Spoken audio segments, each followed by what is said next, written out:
Joining me now with reaction, columnist Michelle Malkin and Fox News political analyst also, Juan Williams. Guys, welcome to the program. All right, Juan, I want to hear you say this. They requested additional security. It was denied. That's a failure. During the attack, they didn't send help that was waiting in Tripoli, a C-130, to assist these guys. That was a failure. And afterwards, they got the story right until they changed the talking points for political purposes. You agree with all that? Have any disagreements?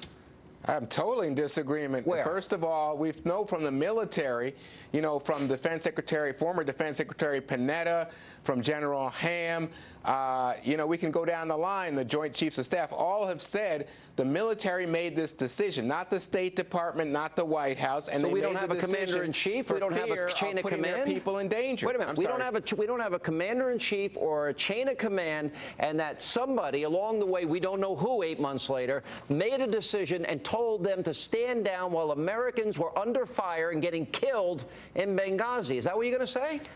You know, you're just wrong. I mean, again, nobody was under fire at the time. The attack starts at 9:45. And keeps going. Our first team gets there at 5 a.m. Right, so, you know, there was a second attack, and then people, even then, what we heard today was people in Tripoli wanted to send then commandos, 4 commandos in, and they were told to stand down there until after that second attack, Sean. Let's play the videotape from earlier today. Let's get it right. We determined that we needed to send a second team from Tripoli to secure the airport for the withdrawal of our personnel from Benghazi after the mortar attack. But were any of these U.S. military personnel not permitted to travel on a rescue mission or relief mission to Benghazi? They were not authorized to travel. What happened with those personnel? They remained in Tripoli with us. The medic went with the nurse to the hospital to lend his skills to the treatment of and care of our wounded. How did the personnel react to being told to stand down?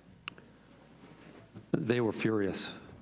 Now, Michelle, I'll ask you. They screwed up before, they screwed up after, and then they lied about it. And I think it's pretty well chronicled. Tell me where I'm wrong. That's right.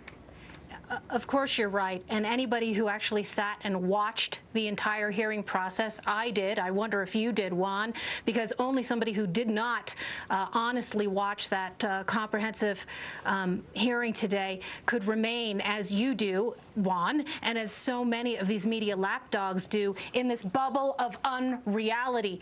Everything that Hillary Clinton said at that January hearing, where all of the sycophants in the media praised her for her brilliant performance, was a lie. Lies, lies, lies. Yeah, they are going to get you, Hillary. Eventually they will. You will be held accountable. And I think in particular, the testimony of Greg Hicks, when he mentioned that he specifically talked to Hillary Clinton about the situation, that at that very moment in real time, Hillary Clinton and the top brass at the State Department were being told that this was attack, that Greg Hicks never, ever said that there was some kind of protest or street mob going on, really needs to be put in Armageddon-sized font on the front page of every newspaper. Let me ask this question. It won't be, but guess what? That's why we're here talking about it. Let me ask Juan a question. Juan, the original talking points, as Steve Hayes was able to show us the early version of this, they admitted it was a terrorist attack. They admitted.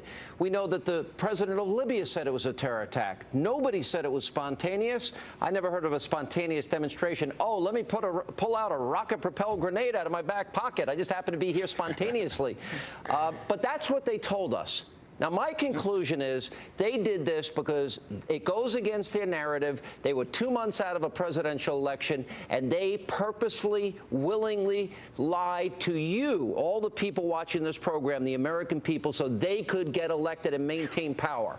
That's what happened, Juan. Let me hear you. You know, here's the thing. Here's the thing, Sean. You have a case to make that the Obama administration did not handle this well. They lied, at all. Juan. But no, when you start politicizing they changed the talking when you points start with the conspiracy theories, all the when evidence you go bananas like that, you know what? Juan that Williams, was a decision made by intelligence people. Jim Clapper, the director of national intelligence, said that is the directive that we gave I really to feel Susan if I had a Rice picture of Barack Obama on videotape robbing a bank, and he robbed the bank, and it was on video, that I'd ask you you about it. You tell me, well, he's going to give the money to the poor. Are you That's kidding? what it sounds like to me. If you get him on tape robbing a bank, he's robbing a bank. There's no such smoking gun here. There's Well, not they're even on a tape pop lying gun. about a YouTube video that had nothing to do with this. Last word, What, Michelle. lying about what YouTube video? What are you talking about? It's clear that he did not listen to the testimony from these 3 brave veteran whistleblowers. One of the bottom line quotes from Greg Hicks, quote, "The YouTube video was a non-event." This is the biggest lie from this administration and from this woman who still has political aspirations. All right, guys, thank you. We're going to continue You're to stay welcome. on this story.